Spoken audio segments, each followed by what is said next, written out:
اور پھر اس نے کیسر روم کو جو خط لکھا تھا. لیکن اس وقت میں کالر سے بات کر لوں. جی السلام علیکم ورحمۃ اللہ. جی السلام علیکم. جی بہن آپ کہاں سے بات کر رہی ہیں؟ جی الحمدللہ آپ بالکل عالم آن لائن میں ہیں. میرا نام بلال کتب ہے. بہن آپ کا نام کیا ہے اور آپ کہاں سے بات کر رہی ہیں؟ جی میں ہما بات کر رہی ہوں دادو سے. جی آپ کو ہما بہت خوش آمدید. آپ کیا سوال کریں گی؟ جی مفتی صاحب فاروق عدل کا دور جو ہے بہت مشہور دور گزرا ہے. بے شک. تو جی تو ان کے حضرت عمر فاروق رضی اللہ تعالیٰ عنہ کے دور کا کوئی مشہور قصہ سنائیے.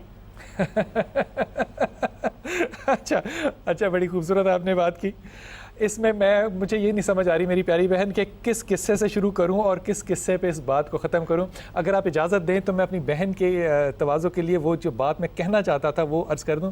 جو حضرت عمر فاروق جب یہ بیت المقدس کی فتح ہونی تھی اور میں نے حضرت عبیدہ بن جراح کا آپ نے ذکر کیا, اس سے ذرا پہلے کی طرف ذرا آپ اگر جائیے تو ایک نصرانی جاسوس, ایک کرسچن جاسوس جو تھا, عرب کرسچن جاسوس, آج بھی عربس کے اندر بہت کرسچنز موجود ہیں, وہ آیا اور اس نے وہاں پہ بہت وقت لگایا اور اس کے بعد اپنے بادشاہ کو جو خط لکھا میری بہن, اس خط میں اس نے 3 شکایتیں لگائیں مسلمانوں کی کہ یہ ہیں یہ مسلمان.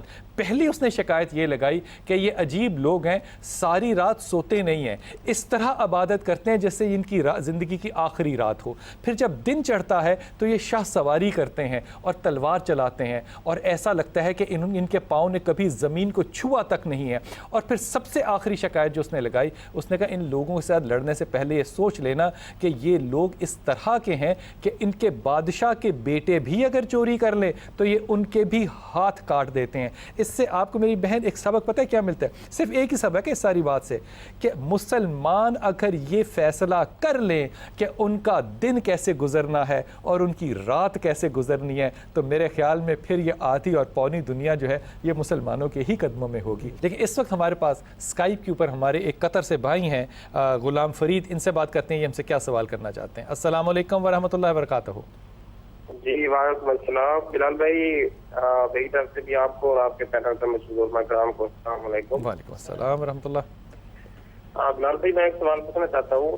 حضرت عمر فاروق رضی اللہ تعالیٰ عنہ نے گورنروں, اعلیٰ افسران اور ملک کی نگرانی کے لیے کبھی کوئی ادارہ بنایا تھا, اور اس کے بارے میں بتائیں یہ ادارہ کس طرح کام کرتا تھا. یہ جو ہمارے بھائی نے سوال کیا تھا, یہ بھی ڈاکٹر صاحب جو سوال ہمارے بچے کرتے ہیں یہ اس لیے بھی شاید کرتے ہیں کہ ان میں جد و جہد ہے جاننے کی, جاننا چاہتے ہیں کہ کیا صورتحال ہوئی.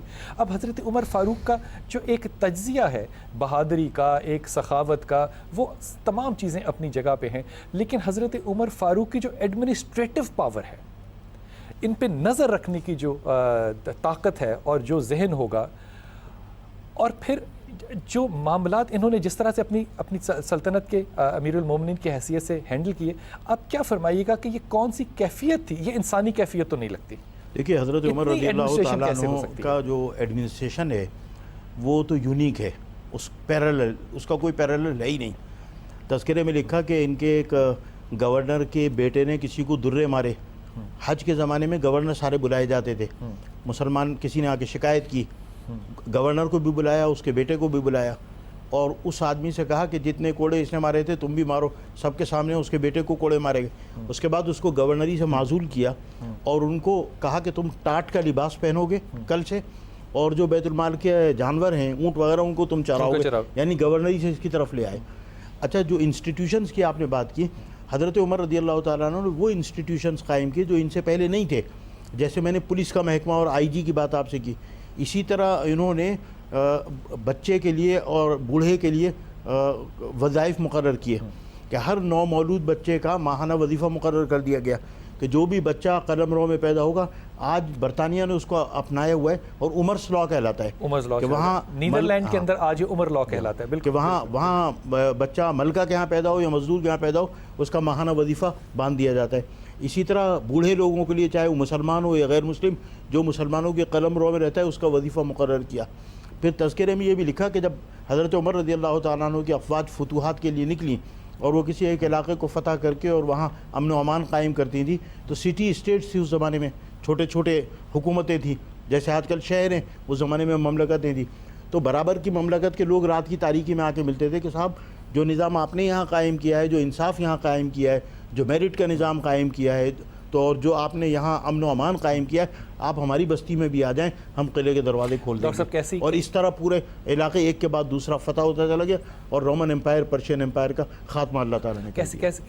کیسی خوبصورت میں دو باتیں اور آپ کی خدمت میں عرض کروں. اگر ایک چھوٹا سا وقفہ لے لوں تو اس کے بعد یہ کر لیں, یہ جو حضرت عمر فاروق نے زمین جو ہے اس کو فتح کیا, اس کے بعد ایک جملہ شامل کرنا چاہتا تھا کہ حضرت عمر فاروق رضی اللہ تعالیٰ عنہ نے لوگوں کے دلوں کو بھی فتح کیا. اگر دلوں کو فتح نہ کیا ہوتا تو یہ حکومتیں کبھی قائم رہ نہ سکتی. چھوٹا سا میں وقفہ لے لوں خواتین ایک چھوٹا سا وقفہ لیتے ہیں, اور انشاءاللہ تعالیٰ اس کے بعد ہم جو بات کریں گے حضرت عمر فاروق کا جو عدل کا, جو اپنی اکاؤنٹیبلٹی کا انتظام اور نظام تھا وہ کیسے چلا, اس کے بعد ذکر کرتا ہوں. السلام علیکم ورحمۃ اللہ وبرکاتہ.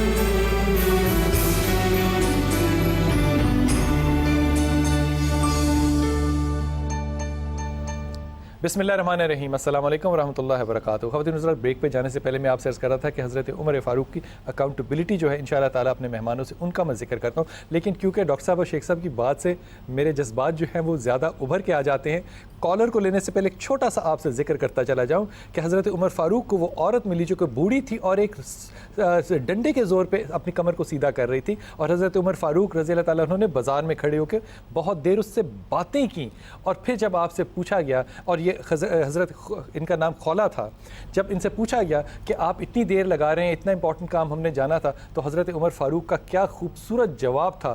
کہا خدا کی قسم یہ عورت اگر صبح تک کھڑی رہتی تو عمر یہیں کھڑا رہتا.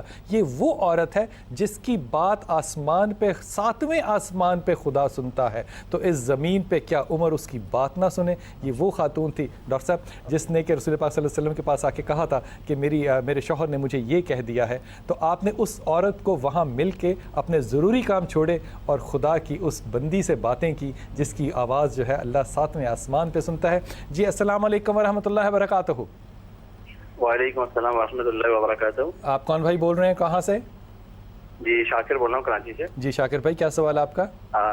جی جیسے کہ عمر رضی اللہ عنہ کے پر آج کا پروگرام ہے آپ کا, تو میرے عمر رضی اللہ عنہ کے حوالے سے ہی سوال ہے. جی جی فرمائیے. سوال میرا یہ کہ حضرت عمر رضی اللہ عنہ جو فلاحی مملکت بنائی تھی, تو مجھے پوچھنا ہے کہ اس کا تصور اس قسم کی ریاست کا تصور پہلے بھی تھا کہ جس میں جو ہے ہر فرد کی ذمہ داری حکومت کے اوپر تھی؟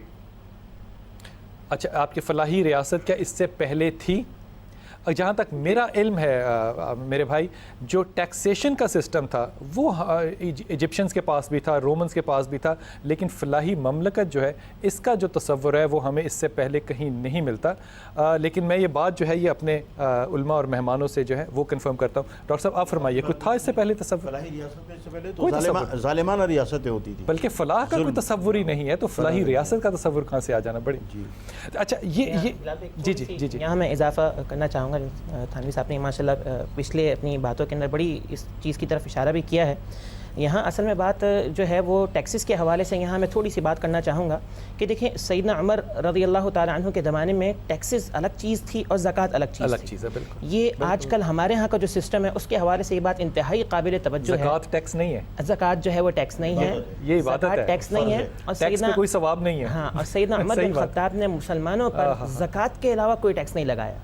یہ زکوٰۃ اتنا بہترین سسٹم ہے, اگر اس کو امانت داری کے ساتھ اس کو لینے والے اور دینے والے دونوں اس کو امانت داری, مسلمان نہیں ہیں. جی ہاں درست, ان سے ایک عشر جو ہے 3 زکوٰۃ کے علاوہ 3 اور مزید ایک ایسے سسٹم تھے جو غیر مسلموں پر نافذ کیے جاتے تھے جن کا مسلمانوں سے کوئی تعلق نہیں تھا.